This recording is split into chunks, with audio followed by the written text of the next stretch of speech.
Thousands of people are waking up in the dark for the third morning in a row as crews work around the clock to restore power. Rachel Wolf is live in West Sacramento with the latest on the situation there. Looks pretty dark behind you, Rachel.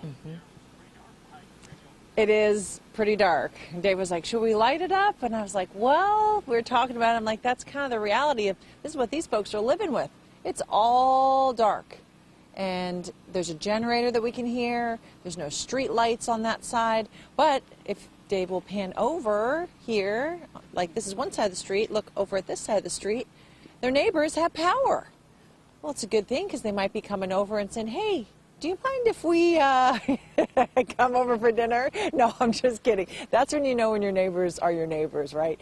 For example, when you have to go over and shower at their house, which is what happened in Yolo County a couple nights ago, because if you're living in rural areas, you don't have power to power your well to pump the water. So there are thousands of people without power in West Sacramento and Yolo County still. PG&E is working really hard to get those people back up and running.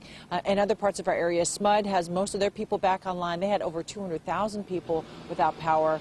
Living in the dark can be really frustrating, and there was a glitch with PG&E that they had told us about yesterday where you would look at the map, and if you lived at a certain address, you'd pull it up and it would say that your power was on when in fact it wasn't. And so here's what they were telling us about that. We want those customers to know that if you are without power and the map says that you are with power, we know about the power outages.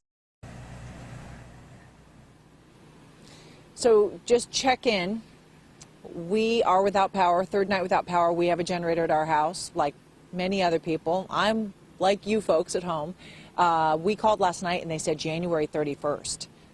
Yeah, it's a few more days. Wow. So we're going to be ordering out again. Yeah.